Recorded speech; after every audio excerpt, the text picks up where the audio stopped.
dan semakin memanas saat Hamas, kelompok faksi Palestina, menyerang Israel.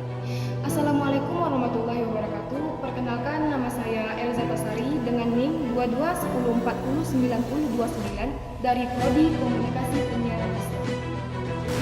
Dan seperti yang kita tahu, keadaan Palestina dan Israel saat ini semakin mengerikan. Konflik antara Israel dan Palestina tak kunjung usai, dan keadaan kembali memanas. Militer Israel membombardir jalur Gaza Palestina dengan sekitar 6.000 bom dengan 4.000 bahan peledak di dalamnya, sejak berperang dengan Hamas pada tanggal 7 Oktober lalu.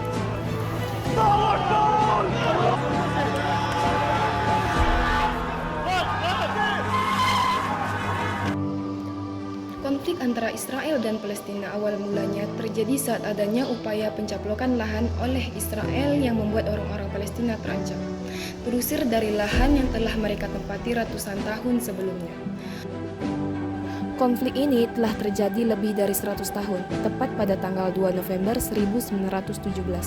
Kala itu, Menteri Luar Negeri Inggris saat itu, Arthur Balfour, menulis surat yang ditujukan kepada Lionel Walter, seorang tokoh komunitas Yahudi Inggris.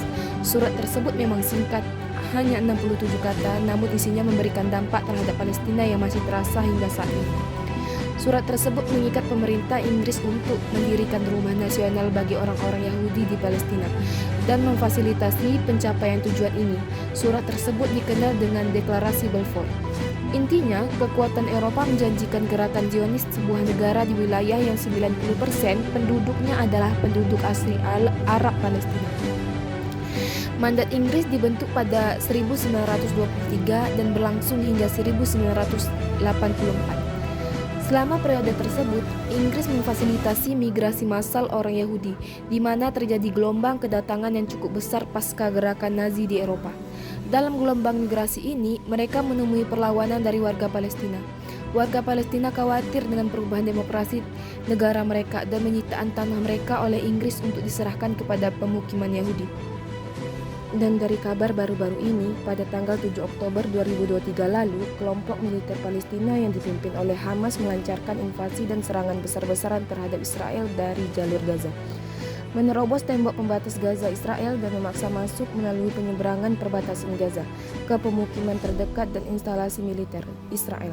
Hamas menamainya sebagai Operasi Badai Al-Aqsa. Ini adalah konflik langsung pertama di wilayah Israel sejak Perang Arab-Israel tahun 1948. Permusuhan dimulai pada pagi hari dengan serangkai roket terhadap Israel dan masukkan kendaraan ke wilayah Israel, dengan beberapa serangan terhadap warga sipil Israel di sekitar dan pangkalan militer Israel.